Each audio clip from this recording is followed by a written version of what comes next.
بسم اللہ الرحمن الرحیم. السلام علیکم. سنٹر پوائنٹ سرا زیم محمد فہیم. دا پاکستان تحریک انصاف اور سنی اتحاد کونسل لخوا دا زنانو اور دا اقلیت مخصوص نشستونو دا پارا پشاور ہائی کورٹ سرا رجوع شوی وا او پدې باندې پرون مونږه خبره وکړه چې د یو ورځ سټے ورکړی شوی وا ډیویژنل بینچو دو رکنی بینچو او هغوی بیا درخواست کړی چیف جسٹس ته چې تاسو د دپاره لارجر بینچ جوړ کړئ. جسٹس ابراهیم اشتیاق صاحب په مشرۍ کې یو لارجر بینچ جوړ شو. 15 ممبران پای کیو. نن هغوی سماعت وکړه او هغې سماعت کې ډېر کسان غیر حاضر وو، ډېر فریقین پکې نه وو او همدغه وجه ده چې دغه ممبرانو حلف نه اغستو حکم چې کوم ورکړی شوی و هغې کې توسیع وشوه. مطلب په سټے آرډر کې توسیع وشوه او د بود د ورځې پورې ورته وینا وکړه چې تاسو به دغه ممبرانو نه حلف نه اخلی. دې سپیکرانو ته وینا وشوه ته د حلف ما اخلی او بیا به مونږ بود پر ورځ ګورو چې معاملات څه جوړیږي. دا چې کوم ریزرو سیټس دي تقریباً پورا پاکستان کې سلور اسمبلیانو کې د سنی اتحاد کونسل کې شمولیت کړی دی د پی ټی آزاد ممبرانو. هغه د قومي اسمبلی، د خیبر پختونخوا اسمبلی، د پنجاب اسمبلی او سندھ اسمبلی ممبران دي او هغوی دا مطالبه ده چې هغوی ته د په دغه ریشو باندې مخصوص نشستونه ملو شي. دا هغوی چې کومه شمیره جوړیږي هغه جوړیږي څه 79، مطلب 30 په قومي اسمبلی کې دي، 29 تقریبا جوړیږي په د پنجاب اسمبلی کې، دغسې 40 جوړیږي په خیبر پختونخوا اسمبلی کې او 3 یا 4 جوړیږي دغسې د سندھ اسمبلی کې. دا 78 یا 78 جوړیږي، 78 یا 78 جوړیږي دا ممبران دي چې د دوی ممبرشپ کول دي. نن په پیښور هائی کورټ کې څه شوي دي او پیښور هائی کورټ دغه سماعت څه صورتحال دی په دې به خبره کوو. دې وخت کې موږ سره پیښور کې د سما ټي وي سینئر صحافی کورٹس رپورٹر سجاد حیدر مرزا سے موجود دے. سجاد صاحب بہت شکریہ مشرق ٹی وی کو وقت دینے کے لیے. آج لارجر بینچ نے سماعت کی ہے. یہ جو ایک کیس تھا جو مخصوص نشستوں کے حوالے سے تھا، ایک تو یہ کہ جب پہلے سے بتا دیا گیا تو کون کون حاضر نہیں ہوا، غیر حاضر کون رہا، اور پھر اس میں توسیع کیوں کی گئی اسٹے آرڈر میں؟ بالکل اگر دیکھنے میں آئے تو پشاور ہائی کورٹ نے 5 رکنی لارجر بینچ جو ہے اس کے لیے تشکیل دیا تھا کیونکہ یہ آئینی معاملہ تھا. اس میں کچھ آئینی نکات ایسے تھے کہ جس کے لیے جو ہے پشاور ہائی کورٹ نے 5 رکنی لارجر بینچ تشکیل دیا تھا. جسٹس اشتیاق ابراہیم نے آج جب اس سے سماعت شروع کی تو سب سے پہلے جسٹس اشتیاق ابراہیم نے ایڈیشنل اٹارنی جنرل سے استفسار کیا کہ اٹارنی جنرل کہاں پر ہے، کیونکہ کل ان کو نوٹس کیا گیا تھا، اس کے ساتھ ایڈوکیٹ جنرل کو بھی نوٹس کیا گیا تھا اور دیگر فریقین بھی شامل تھے. اس کیس میں جتنے دیگر فریقین شامل خاص ہیں اس سے زیادہ خاص اس میں اٹارنی جنرل اور ایڈوکیٹ جنرل کی موجودگی ہے، کیونکہ انہوں نے 27 مئی کے نیچے جو ہے عدالت کی اس میں معاونت کرنی ہوتی ہے. عدالت نے کوئی قانونی رائے لینی ہو تو اٹارنی جنرل اور ایڈوکیٹ جنرل اس کے اوپر جو ہے عدالت کو آگاہ کرتا ہے. کیونکہ یہ آئینی معاملہ ہے، پہلی دفعہ یہ چیز سامنے آئی ہے کہ ایک پارٹی نے جو ہے لسٹیں جو ہے جمع ہی نہیں کروائی تھی اور اس کے بعد اس میں کسی دوسری جماعت میں جو شمولیت کی. کیا اس کیس کے حوالے سے کیا نکات ہو سکتی ہیں، جس پر ہائی کورٹ نے گزشتہ روز 6 سوالات بھی اٹھائے تھے، جس میں یہ بھی کہا گیا تھا کہ کیا اس عدالت کا دائرہ اختیار بنتا ہے کہ اس کیس کو سنا جائے، اور اس کے ساتھ ساتھ کیا یہ ان مدعیوں کا جو درخواست گزار ہیں ان کا کیا مداوع ہو سکتا ہے. انہوں نے تو لسٹ ہی جمع نہیں کروائی تھی. اور الیکشن کمیشن نے جو اس کی تشریح کی ہے کیونکہ پہلی اپنی نیچر کا واحد یہ کیس ہے تو کیا وہ تشریح غلط ہے یا صحیح. تو یہ ایسے سوالات تھے کہ جس کو اٹارنی جنرل اور ایڈوکیٹ جنرل نے ایڈریس کرنا تھا. دیگر پارٹیز جو تھی سیاسی جماعتیں جن میں تقسیم کی گئی ہیں وہ تو ایک پارٹیز ہیں، لیکن اس میں مین آرگومنٹ جو اٹارنی جنرل اور ایڈوکیٹ جنرل کے ہونے تھے جو کہ آج موجود نہیں تھے. ایڈیشنل اٹارنی جنرل نے عدالت کو آگاہ کیا کہ اٹارنی جنرل جو ہے اسلام آباد میں جو ہے سپریم کورٹ میں مصروف ہے، اس لیے وہ نہیں آ سکے اور انہی نے جو ہے عدالت سے جو ہے استدعا کی کہ آج کی سماعت جو ہے ملتوی کی جائے. پشاور ہائی کورٹ نے 3 صفحات پر مشتمل آج کے سماعت کا جو ہے تحریری فیصلہ جاری کر دیا ہے. اس میں باقاعدہ طور پہ لکھا گیا کہ اٹارنی جنرل نے جو ہے عدالت سے سماعت ملتوی کرنے کی درخواست کی ہے، جبکہ جو آسما عالمگیر کی جانب سے جو وکیل پیش ہوئے تھے پیپلز پارٹی کے، ان کا یہ کہنا تھا تھا کہ 9 مارچ کو صدارتی الیکشن ہونے جا رہا ہے، جس کے اگر یہ لوگ حلف نہیں اٹھائیں گے جن کے نوٹیفیکیشن ہوئے ہیں تو وہ اس پہ سر انداز ہوگا، جبکہ اٹارنی جنرل سے عدالت نے پوچھا کہ کیا ایسا ہو سکتا ہے کہ صدارتی الیکشن کے اوپر ہمارا اسٹے جو ہے اعتراض ہو، تو انہوں نے اس بات کی جو نفی کیا عدالت میں، انہوں نے کہا اس سے کوئی اثر نہیں پڑ سکتا۔ تو اس کے بعد جو ہے عدالت نے جا کے آج جو ہے اسٹے جو ہے مزید جو ہے 13 مارچ تک بڑھا دیا ہے اور جو ہے فریقین کو نوٹس جاری کرتے ہوئے جواب طلب کیا، جبکہ اٹارنی جنرل کو ذاتی حیثیت میں عدالت نے طلب کیا کہ وہ خود پیش ہو، اور ایڈوکیٹ جنرل بھی کیونکہ استعفیٰ دے چکی ہے وہ بھی موجود نہیں ہے، تو 13 تاریخ تک ایڈوکیٹ جنرل کی بھی تعیناتی ہو جائے گی اور دونوں اس کیس میں آئیں گے، اور یہ آئینی کیس ہے اس لیے ان دونوں کی موجودگی اس کیس میں ضروری ہے۔ اچھا سجاد صاحب، مطلب یہ ہے کہ جو ایڈیشنل اٹارنی جنرل ہے یہ وفاق کا نمائندہ ہے، وفاقی حکومت نے خود یہ تسلیم کیا ہے کہ اگر یہ ممبران حلف نہ لیں تو صدارتی الیکشن پہ کوئی فرق نہیں پڑے گا، ایسا ہی ہوا ہے؟ جی بالکل، ایڈیشنل اٹارنی جنرل جو ثناء اللہ عدالت میں پیش ہوئے تھے انہوں نے یہی عدالت کو بتایا کہ ممبران کے حلف ہونے سے اس پہ کوئی اثر نہیں پڑ سکتا، کیونکہ قانون میں اگر دیکھا جائے تو قانون میں یہی لکھے کہ صدارتی الیکشن کے لیے جو ہے الیکٹورل اسمبلیاں جو ہیں ہونی چاہیے، تو اس ٹائم آپ کی جو ہے چاروں اسمبلیاں بھی موجود ہیں اور قومی اسمبلی بھی موجود ہے، جس سے باعث جو ہے لوگ ووٹ ڈالتے ہیں، اور اس میں کچھ ارکان اگر شامل نہیں ہے تو اس سے اس پر کوئی اثر نہیں پڑے گا۔ الیکشن کا جو شیڈیول ہے صدارت کا وہ اس کے مطابق ہی ہوگا۔ اچھا، یہ جو آپ نے بات بھی کی، پر امید تو ہے پی ٹی آئی والے کہ نشستیں ان کو مل جائیں گی، آپ نے جو رابطہ کیا دیگر ساتھیوں سے، وکلاء سے، ان کا کیا کہنا ہے؟ پشاور ہائی کورٹ کا یہ فیصلہ انہوں نے ایڈریس تو قومی اسمبلی کے اسپیکر کو کیا ہے کہ آپ ان سے حلف نہ لیں، لیکن کیا یہ باقی جو 3 صوبائی اسمبلیوں میں ان کی ممبرشپ ہے کیا ان پر بھی یہ لاگو ہوگا؟ اگر دیکھا جائے تو پشاور ہائی کورٹ نے اپنے گزشتہ روز کے آرڈر میں واضح طور پہ لکھا ہوا ہے اسپیکر قومی اسمبلی کے نام، اور انہوں نے یہی لکھا ہے کیونکہ عدالت میں جب سماعت شروع ہوئی تو سنی اتحاد کونسل کے وکیل جو ہے قاضی انور سینئر ایڈوکیٹ ہیں وہ عدالت میں پیش ہوئے، تو جسٹس اشتیاق ابراہیم نے ان سے استفسار کیا کہ کیا آپ کی جو یہ درخواست ہے یہ خیبر پختونخوا اسمبلی کی حد تک ہے یا پورے پاکستان کی حد تک ہے یا پھر قومی اسمبلی کی ہے؟ تو انہوں نے آگے سے جواب دیا کہ جو الیکشن کمیشن نے جو ہے ابھی تک ایک ہی آرڈر کیا اور ایک ہی جگہ پہ نشستیں الاٹ کی اور وہ وفاق کی ہے، تو اس کے بعد جا کر پشاور ہائی کورٹ نے صرف اسپیکر قومی اسمبلی کو اس میں ایڈریس کیا، اور اس ایڈریس کرنے کے بعد انہوں نے کہا کہ یہ جو جتنے بھی تمام دیگر سیاسی جماعتیں ہیں جنہوں نے کے نمائندے وہاں پر منتخب ہو چکے ہیں لسٹ کے مطابق، ان کے حلف نہ لیا جائے، تو وہ ایک دن کا جو ہے اسٹے دیا تھا، لیکن آج دوبارہ سماعت ہوئی تو اس کو جو ہے مزید جو ہے 13 مارچ تک بڑھا دیا گیا۔ اچھا، ابھی تو باقی صوبائی اسمبلیوں کی نوٹیفیکیشن بھی ہو گئے ہیں، خیبر پختونخوا کی نشستیں بھی الاٹ ہو گئی ہیں، حتیٰ کہ جو ایک نشست نون لیگ کو اور ملنی ہے تو ان کی جو فہرست تھی وہ مکمل ہو گئی، تو ان کے لیے شیڈول بھی جاری ہو گیا، 20 تاریخ تک ایک اور ایم پی اے بھی آ جائیں گی، تو کیا اب اس کے اوپر صوبائی اسمبلیوں کے لیے سٹے نہیں ہے، صرف قومی کے لیے ہے، یا ان پر یہ لاگو ہو سکتا ہے؟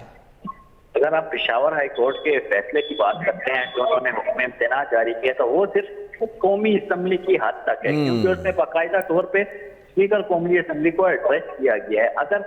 اگر آپ دیگر اسمبلیز کی بات کریں خیبر پختونخوا، پنجاب، تو اس میں ایسا کوئی ذکر نہیں کیا گیا ہائی کورٹ کے آرڈر میں، انہوں نے صرف جو ہے قومی اسمبلی کے اسپیکر کو ایڈریس کیا کہ یہ جو فریقین ہیں جس کی دیگر سیاسی پارٹی ہے ان سے جو منتخب ہوئے ہیں ان سے آپ حلف نہ لیں، تو خیبر پختونخوا کے اوپر یہ لاگو تو نہیں ہو سکتا۔ جتنے بھی قانونی ماہرین سے ہم نے بات کیا تو ان کا یہی کہنا کہ عدالت اگر خیبر پختونخوا کے لیے بھی کرتی، کیونکہ قاضی انور جو وکیل تھے سنی اتحاد کونسل کے، انہوں نے تو یہ درخواست کی تھی عدالت سے، استدعا کی تھی کہ الیکشن کمیشن نے جو اعلامیہ جاری کیا ہے اور جو آرڈر کیا ہے اس کو کالعدم قرار دیا جائے اور معطل کیا جائے، لیکن عدالت نے اس آرڈر کو جو ہے نہ معطل کیا نہ کالعدم قرار دیا، کیونکہ فرسٹ ہیئرنگ کی معطل کر سکتے تھے، کالعدم تو نہیں کر سکتے، لیکن انہوں نے اس کو معطل بھی کیا، وہ نوٹیفیکیشن اپنی جگہ پہ موجود ہے، لیکن صرف اسپیکر کو قومی اسمبلی کی ہدایات کی گئی ہیں کہ وہ ان سے حلف نہ لیں۔ بہت بہت شکریہ سجاد حیدر مرزا صاحب، سینئر صحافی سما ٹی وی پشاور، اور سنگائی خبر اوکڑا چے التکی دا خبر اوشوا قاضی انور صاحب طرفنا چے صرف یو نوٹیفیکیشن دا قومی اسمبلی شوی دے لکا اس نور هم شوی دی دا خیبر پختونخوا اسمبلی زمون مخامخ تے دا نشستونه الاٹ شوی دی این پی تا، پی ٹی آئی پارلیمنٹیرین تا، پیپلز پارٹی تا، مسلم لیگ نون تا او جے یو آئی تا، خو خبره صرف سپیکر اسمبلی تا شوی دا چې تاسو دوی دا حلف ماخلی اوس حلف اغستی کیږي مخکې او کنه د نور اسمبلیانو خو اجلاس لا نه دی روان چې اجلاس وشي نو پته ولګي. خو بهرحال پېښور های کورټ اوس د وخت کې سټې چې ده هغه ورکړه 23 تاریخه پورې او د چهارشنبې پورې به سټې وي او که دا ممبران حلف نه اخلي نو دا 30 ممبران جوړیږي او الکټورل کالج کې د قومي اسمبلی او د سینټ چې موږ ته پارلمان وایو دا هغوی یو ورځ چې کم دی یو ووټ چې دی هغه یو ورځ حسابېږي. چهارشنبې پورې سټې ده 14 تاریخ راځي او دا یوه هفته به اوس دې کې دننه هم سټې کې تېرېږي. یو وړه شنده اخلو.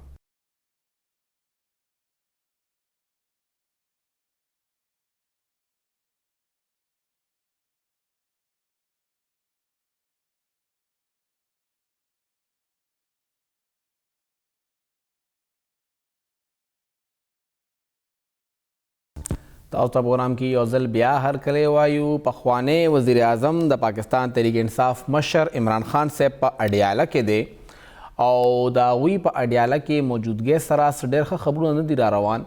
یو څه ورځې مخکې خبر مخې ته راغی چې یو قیدي و هغه هلته کې دننه جګړه وکړه، یو کس هم ووجلو او څه کسان زخمیان هم شو. او اوس خبر دا راغلی دی چې زمونږ چې کوم قانون نافذ کولو ادارې دي هغوی یو ډېر غټ پلان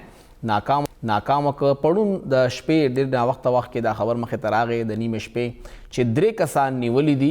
لا انفورسنګ ایجنسیانو او د هغوی 3 واړو دا پلانو یا منصوبه وه چې په اډیاله جیل باندې حمله وکړي. هغوی سره د اډیاله جیل نقشې هم برآمد شوي دي او دا خلک چې ترهګرو نو دا صورتحال څه ډیټیل دي دا به دې وخت کې تپوس کوو. موږ سره اسلام آباد نه 24 نیوز سینئر صحافي عثمان خان صاحب موجود دی. عثمان صاحب دا پرون څه اطلاعات مخې ته راغلي وو او څه ډیټیل دي دې کې چې دا څه مسله وه او شوي څه وو؟ ډېره مهرباني کوم صاحب تاسو ډېر اهم موضوع باندې موقع راکړه. بلکل دا تقریبا درېیمه ده د راولپنډي چې کوم سچویشن دی نو هغه لږ درست نه دی. نو دغه حوالې سره مخکې هم په جیل کې دننه هم د قیدیانو جګړه شوې وه او هغې کې هم ډېر نقصان شوی و. سره ورسره چونکې دا چې کومه شپه وه په دغه شپه کې راولپنډي پولیس چې دی یو داسې مستقیمه کاروایي وکړه. په دغه کاروایي کې څه کسان یې ګرفتاره کړه. په دغه کسانو باره کې دا یو ځل بیا کوشش کوو چې رابطه وکړو. اواز د عثمان صاحب کلیر نه دی که لږ د هغوی اواز کلیر شي نو موږ ته به هم لږ ځایي اواز راشي. تاسو به هم اواز واورئ چې کوم دې وخت کې صورتحال دی د دې وخت کې د اډیالې جیل یو خو هلته کې دا ترهګر چې کوم نیولي شوي دي دا دي څوک او دغې ترهګرو سره څه قسمه هلته کې موادو هغوی څه پلانو اوسه پورې د انویسټیګیشن کې څه مخې ته راغلي دي. عثمان صاحب زموږ سره دی. جی عثمان صاحب تاسو خبر کو اواز کلیر نه و لږ هم خبر کې چې دا ډیټیل څه دي؟ جی بالکل چونکې اډیاله جیل چې دی دا د راولپنډۍ او داسې ځای کې موجود دی چې دا سټي نه بالکل بهر دی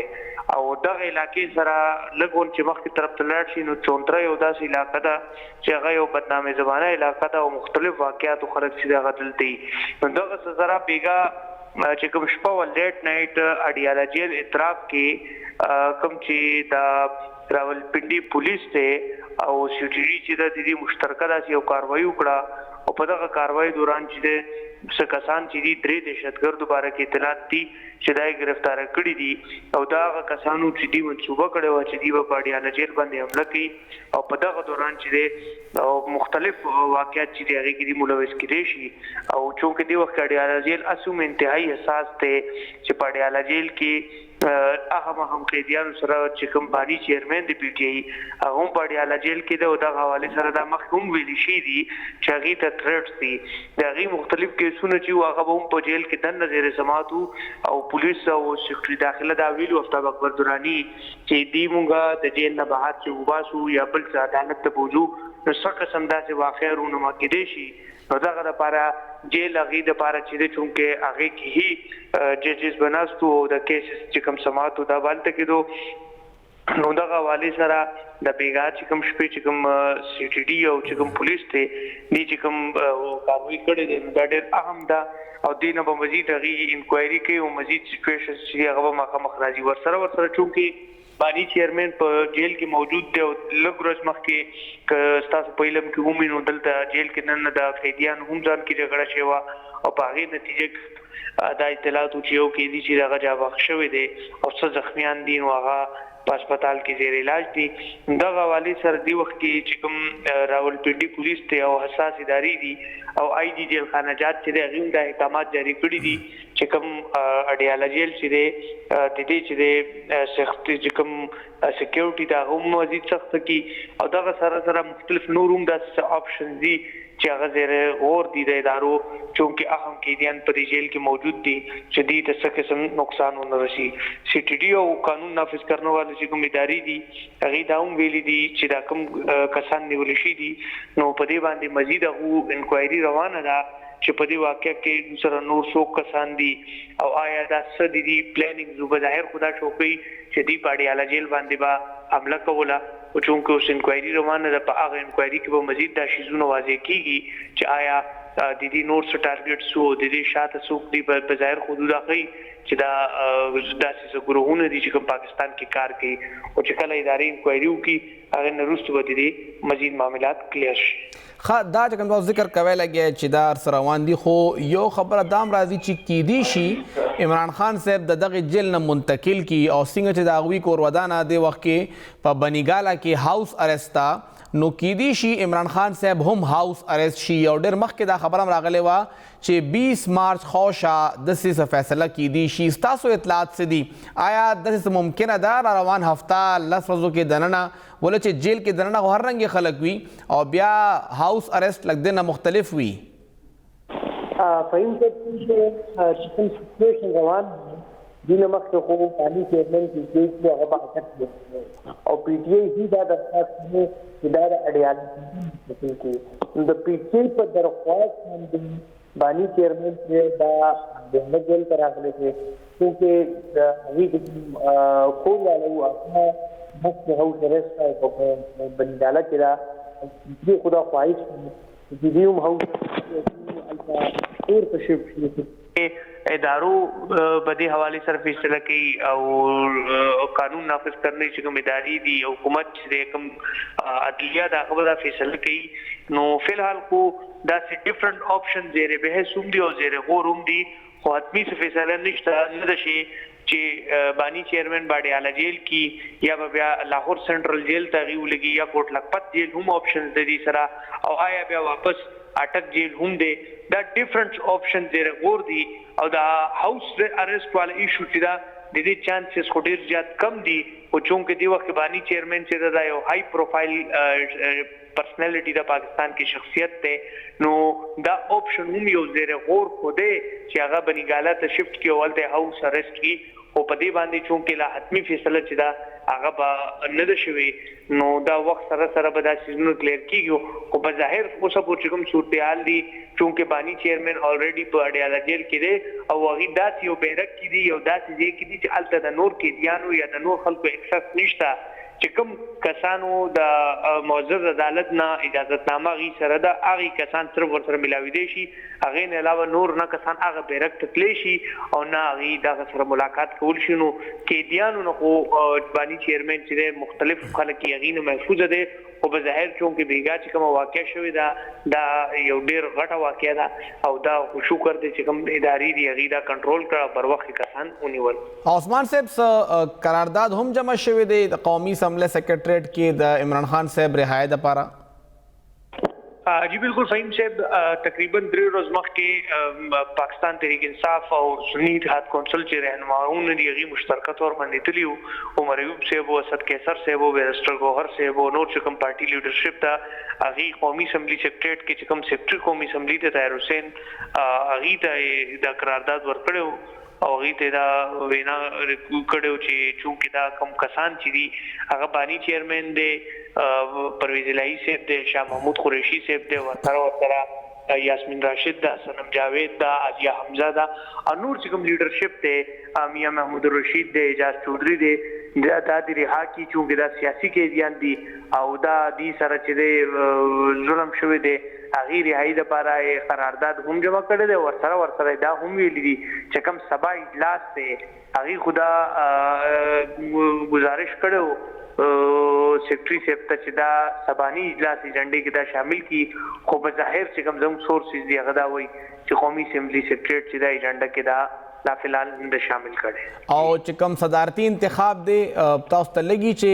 کم حالات مونږ او قتل رسترو کې قومي اسمبلی کې هم دغه څه به چلیږي یا نه هغه غرض باندې به پولینګ لږ پرامن طریقې سره وشي؟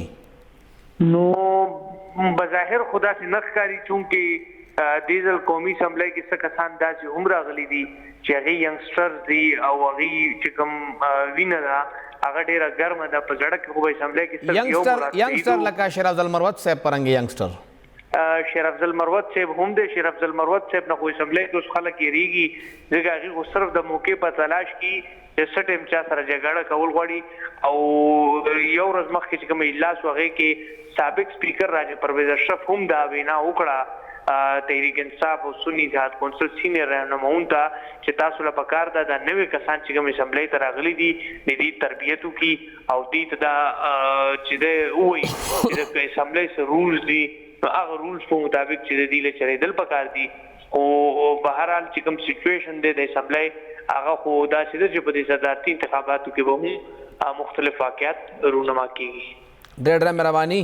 عثمان خان صاحب او عثمان صاحب مونږ د دواړو صورتحالونه خبر کړو. یو خبره هغوی وکړه چې څنګه اډیاله جیل ته خطرات دي او که چرې عمران خان صاحب اډیاله جیل نه منتقل کیږي نو بیا به صورتحال صحیح ذکر وکړو چې دا سینټرل جیل لاهور دا هم آپشن شته، کوټ لکپت جیل هم آپشن، بیا ورسره اٹک جیل هم آپشن دی. دا درې واړه غټ جیلونه دي خو ډېر کم چانس دی چې هاوس ارسټ وي، خو موقع شته ولې چې سابق وزیر اعظم دی یو عام قیدي او سابق وزیر اعظم کې د ځمکې اسمان فرق نو ممکنه ده چې هغه بیا هلته لاړ شي. خو بهرحال 9 میاشتې برابرې شوې، نن 9 مارچ دی، په 5 اگست باندې هغوی ګرفتاره شوي او هغه ټایم نه هغوی غایب دي. یو تصویر مې مخې ته راغلی دی هغه هم د الیکشن نه یو ورځ 2 مخکې و او باقي لږ غونته کې د هغوی آډیو راغلی وه. باقي اوسه پورې چا عمران خان صاحب نه دی کتلی خو د هغوی چې کوم قید دی هغه 15 کاله دی. یو وړه شان دم اخلو او بیا به مونږ خبره کوو چې صدارتي انتخاب څه صورتحال دی. مشرق سره اوسئ.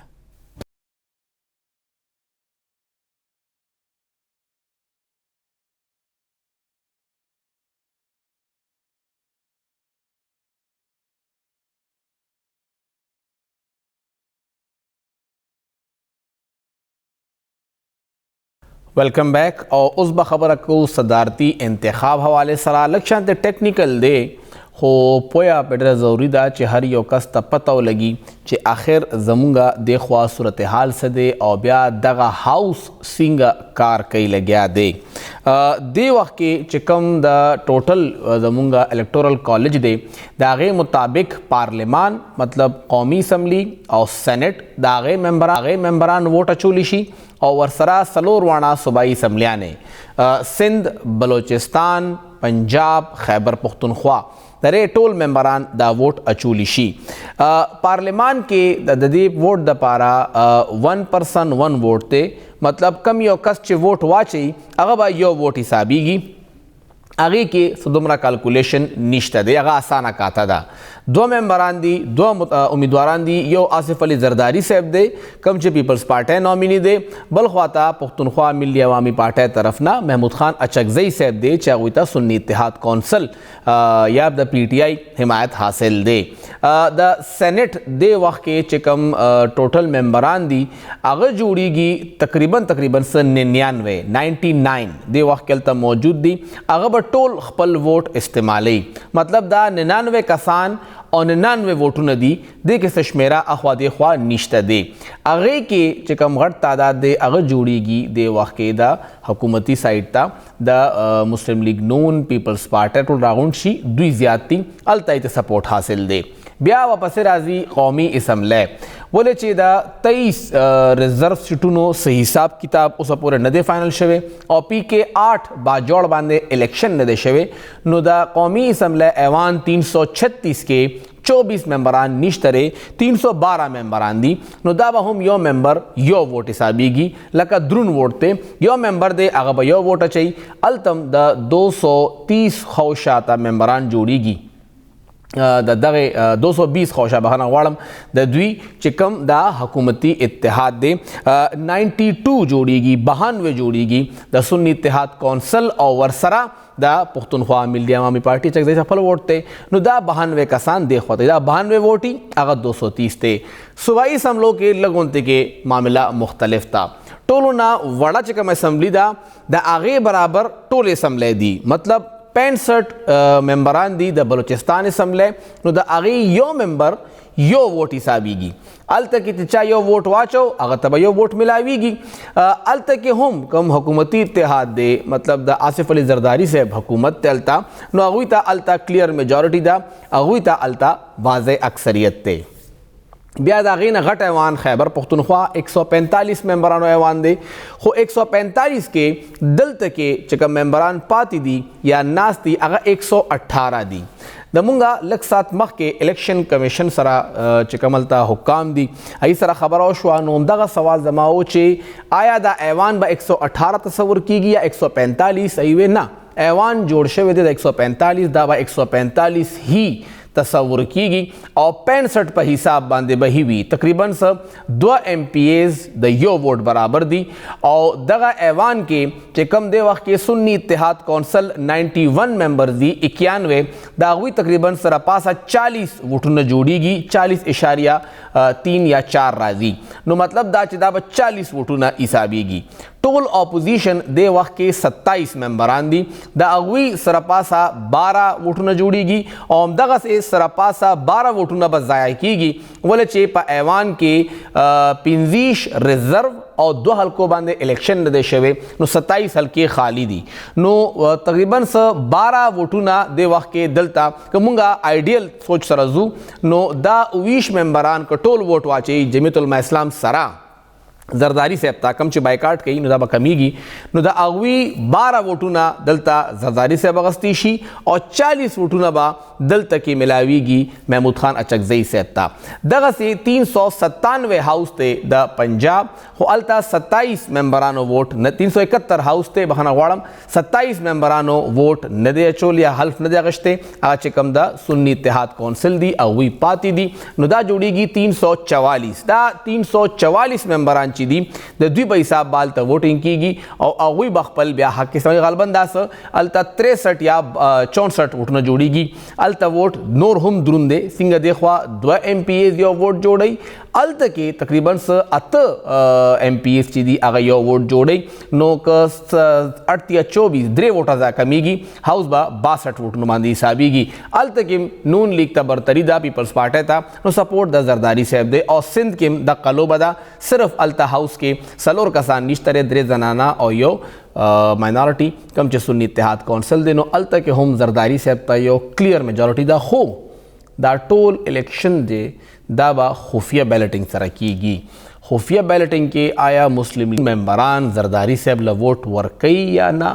دا خبره ده خو زرداری صاحب به ځان له هم څه پلانینګ کړي نو آیا سنی اتحاد کونسل والا یا PTI والا هغوی به محمود خان اچکزئی له ووټ ورکوي او که نه دا به سبا نه بل سبا پته لګي د خیبر پښتونخوا اسمبلی اجلاس هم بل ورځ راوغوسته سهار به 10 بجې پولینګ شروع کیږي کم بچې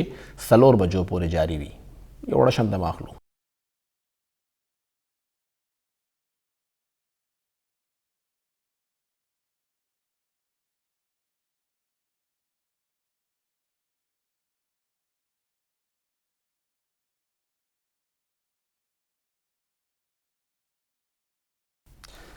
تاسو ته پروګرام کې یو ځل بیا هرکلی وایو د خیبر پښتونخوا کم دغه بلدیاتي نمایندگان دي چې کله نه هغوی اقتدار کې راغلي دي هغوی ته هیڅ هم نه دي ملو او 2 کاله هغوی تیر کړه اوس دې وخت کې هغوی نن یو اجلاس کړی دی او دا مطالبه نمبر 1 ده چې تاسو مونږ له 2 کاله توسیع راکړئ ولې چې مونږ 2 کاله کې هیڅ هم نه دي کړی نورې مطالبې هم دي هم تپوس کوو د میر مردان نه او دغه د لوکل کونسل اسوسییشن مشر حمایت الله معیار صاحب موږ سره موجود دی حمایت صاحب تاسو مطالبات څه دي او الیمین ګنډاپور سره تاسو ملاقات هم درخواست کړی دی څومره تاسو تمه لرئ چې ملاقات به موشي السلام علیکم وعلیکم السلام ډیره مننه تاسو مونږ د مقامي حکومتونو انتخابات په دې صوبه کې په لومړنۍ مرحله کې په 19 دسمبر 2021 کې شروع په دویمه مرحله په 1 مارچ 2022 کې شروع او دا زموږ چې د کوم قانون د لاندې شنو هغه ته لوکل ګورنمنت اکټ 2019 وی او په هغه کې پوره اختیارات د میر سره د لوکل کونسل سره او دا غیر پس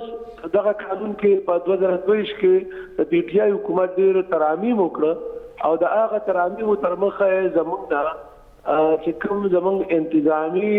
او مالی اختیارات هغه واغستل زموږ چې کوم ګرانټس موږ ته د پروینشل فاینانس کمیشن په ذریعہ باندې راځي دا هغه سیکشن 30 سب سیکشن 2 کلاس بی کې هم امندمنت وکړو او هغه ګرانټس مکمل تور مقامي حکومتونو دفن شو نو په دې وجه باندې یو اختیارات زموږ سره نو او دویم دا چې زموږ ته په دغه دې وخت کې دا دریم فاینانشل ایئر د مالی کال دی دومره مالی کال چې هغه د 20 او 22 دویم د 22 او 23 او دا د 23 او 24 مالی کال روان او بس د اپریل د لومړنۍ نیټه نه بدغه سلورم کوارټر هم داغي شروع شي په جون کې باغم ختم شي او په دې وخت کې موږ ته د صوبایي حکومت نه یو پیسې هم نه درلو شي او دا مقامي حکومتونه بالکل هم دغه شان غیر فعال دي په دې وجه باندې د دې باوجود چې کوم مقامي حکومتونو نمائندگان دي خپل دفتر ته راځي چې خلکو په خپل باندې خدمات کول شي د خپل وساغم کوي ډیر دفترونو کرایم ور کوي او خصوصا قبایلی علاقہ چې کوم مد ایریا دا چې داغه څخه پاسه وسو ممبران دي د مقامي حکومتونو چیرمنان دي داغه خو دفتر هم نشتا او داغه لپاره موږ ډیر حل زده وکړلې داغه ته لاجستیک هومن ریسورس چې کوم انساني وسایل هغه وسره نشتا چې کوم داغه نور سہولتونه هم وسره نشتا دفتر هم نشتا نو الته د خلکو ته ډیر لوی مسله ده د قبایلی خلکو ډیر لوی توقعات چې په ډومنی ځل الته د انتخابات کیږي نو هغه ته ډیر اختیارات نه او داغي مسلې به هم په مقامي سطح باندې حل شي خو هغه اونو شو مونږه په دې دوران کې مونږه د کلاله محمود خان د چیف منسټر د پی ټی آی سره ملاقاتونه وکړه هغه چې بالکل دا غلط شوی دی هغه کابینټ کې ډیسیژن مواغسته چې دا اختیارات بهر کوم بیا حکومت ختم شو بیا نگران حکومت سره د گورنر صاحب سره د نگران وزیر اعلی سره د وزیرانو سره ملاقاتونه وکړه بیا د دویم نگران وزیر اعلی راغی دویم نگران سیټ اپ راغی د سره زموږ ملاقاتونه وشو خو هغه هم په دغه حواله باندې ایسو نکړی شو موږ له اختیارات بحال کړو موږ له فاند راکړو نو موږ عدالت ته هم تللی او عدالت کې هم زموږ کیس روان دی عدالت وی چې اوسو کې سملای نشته او چې سملای بیا منتخب شي نو بیا به تاسو کې سورو اوس هغه 13 ورځ په 29 تاریخ په فروری زموږ کیسو هغه کې زموږ جج صاحب دغه بیا یو حکم وکړ چې اوس حکومت جوړ شي کابینه جوړ شي دا غي نه پس بیا دا کیس په دوه هفته کې تنه د نمنګ ولګو دا کیس بیا وورو او ایډوکیټ جنرال به هم د حکومت راغلي نو هغه مغور دي شو او اوس دا سره موږ د دې صوبایي حکومت نه دا مطالبه وکړه چې زمونږ د دوه کال ځای شو بالکل دا پکې و چې بل دوه کال په دې نظام کې توسير راکړي د ټولو نمائندگانو دغه یو متفقه مطالبه ده خو ورسره د ټولو اولنې مطالبه زموږ ده چې زموږ انتخابات د کم اکټ لاندې شو لوکل ګورنمنت اکټ 2019 د لاندې عمره مکمل بيخي په خپل اوریجنل حالت کې ریاستي حالت کې هغه بحال شي وسره چې کوم رولز اف بزنس هغه وخت ډراپ شو د 2021 لاندې نو هغه دې موږ ته هغه رولز اف بزنس ته موږ ته راکې مج ایریا کې د دفتر زر تر در جوړ شي او هغه د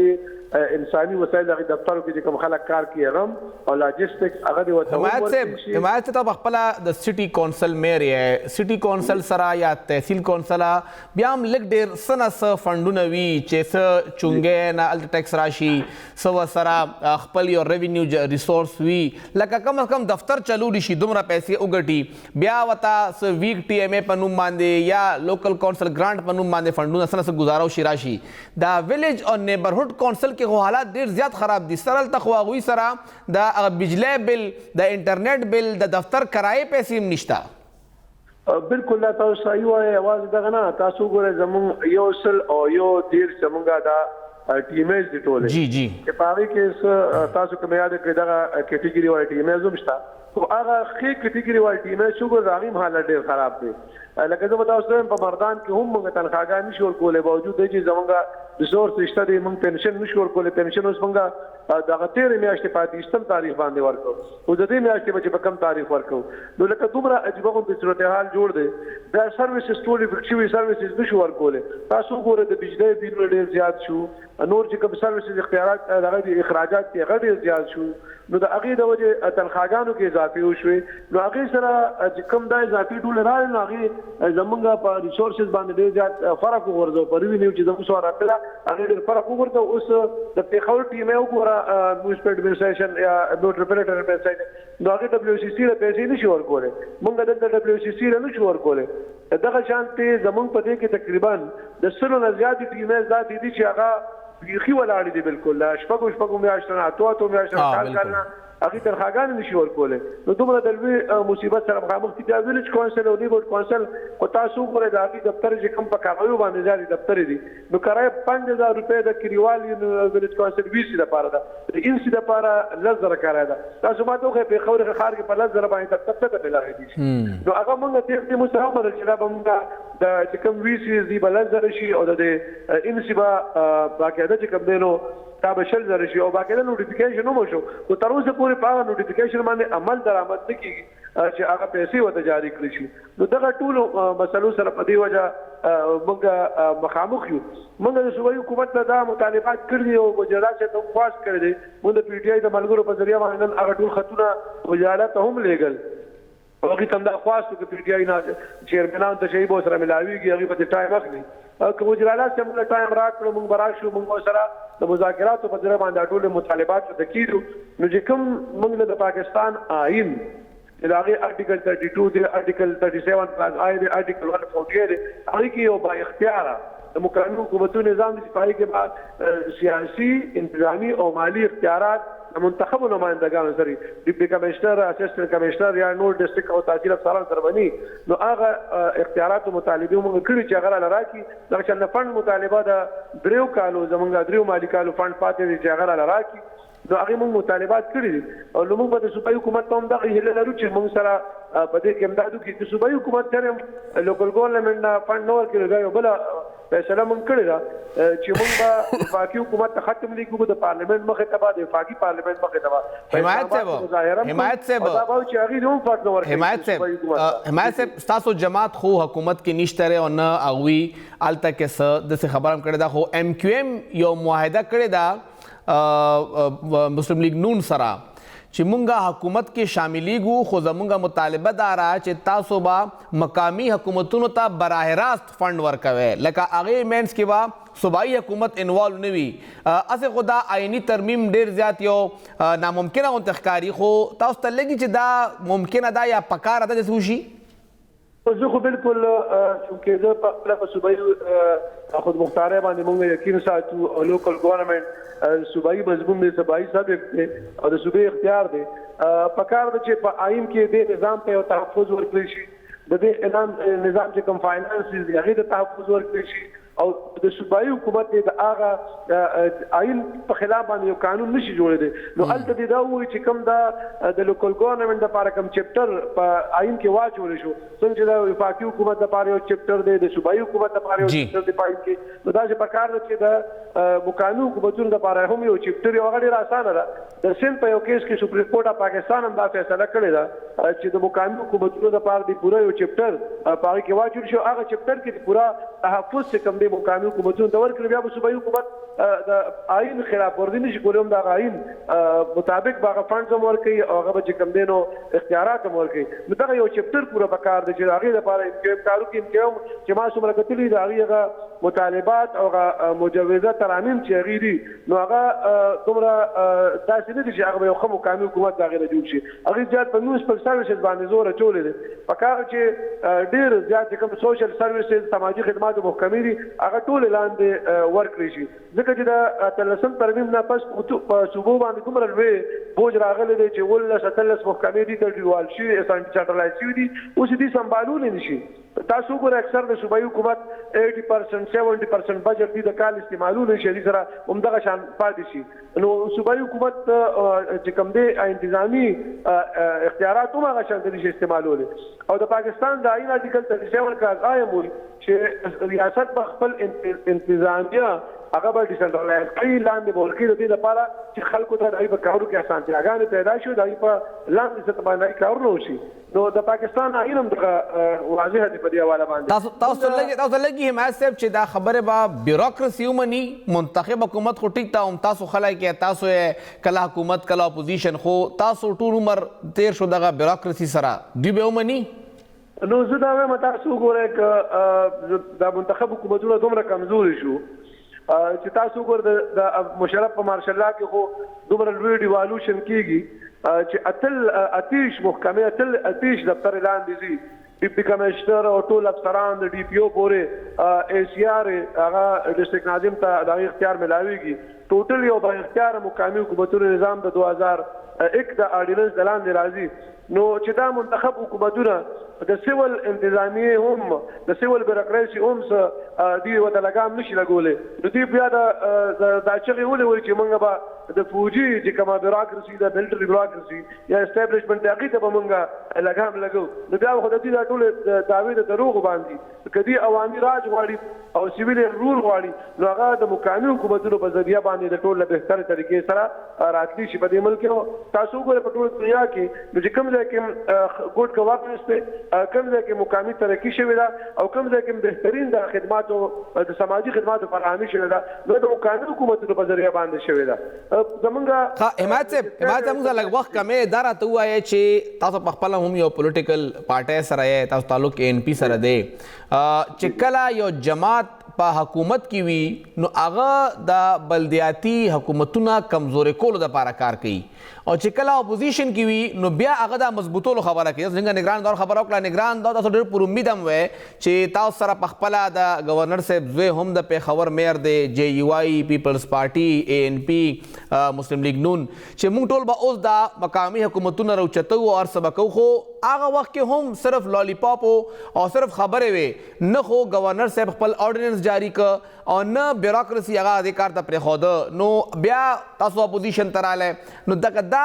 ولې زمونږ حکومتونو یا پولیټیکل پارټیز دغه طریقه ده تاسو ته پته ده په اقتدار کې شراکت څوک هم نه غواړي زمونږ خصوصا دا صوبایي سبجیکټ دی نو زمونږ ایم پی ایس صاحبان او زمونږ ایم این ایز سینیټر چې دي هغوی د مقامي حکومتونو کار په خپل لاس کې اخیستی د هغوی کار قانون سازی کې حساب استدي قانون سازي کول دي د پالیسۍ کې د حکومت رهنمایي کول دي خو هغوی راغلي دي هغه وړو لارو کوڅو جوړولو ته کلوټ جوړولو ته ټرانسفارمر ته وړوکي سکول او هسپتال جوړولو ته خپل بنیادي کار هغوی پرېښی دی او هغوی زیات انټرسټ کم دی هغه د مقامي حکومتونو په کار کې وي تاسو ګورئ اسمبلی ټول ممبرانو جایزه واله ټول د لساتو ممبرانو نه علاوه چې هغه په اسمبلی کې د 300 د 200 د 500 په اسمبلی کې هغه پارلیمان کې خپله خبره د پارلماني چې کوم سیاست ته یا هغې کې بجټ باندې خبره کولی شي یا په قانونسازۍ خبره کولی شي یا قانونسازۍ کې حساب اخلي نور زمونږ ټول ممبران هم دغه شان خاموش هغوی صرف دې ته وي چې ما ته به 10 کروړ 15 کروړ 2 کروړ روپۍ ملاوېږي هغې باندې به زه لاره کوڅه جوړوم او کراسپورټ لکه تاسو وایئ چې کم جماعت په اقتدار کې وي هغه کله هم شراکتداري نه خوښوي موږ سره د وخت لږ کمې سر ډېره مهرباني حمایت الله معیار صاحب صدر لوکل کونسل اسوسییشن او ورسره میر مرد څنګه یې خبره وکړه چې شراکتداري څوک نه غواړي ځکه څوک هم دا مقامي حکومت مضبوطه کولو لپاره بالکل سیریس ګامونه نه پورته کوي پروګرام وخت ختم دی او دا زموږ دغې هفتې اخرنی پروګرام و که خدای کړی خیر وي او ژوند وفا وکړه نو بیا به انشاءالله د ګل پرز ملاقات کوو تر هغې دمه الله پامان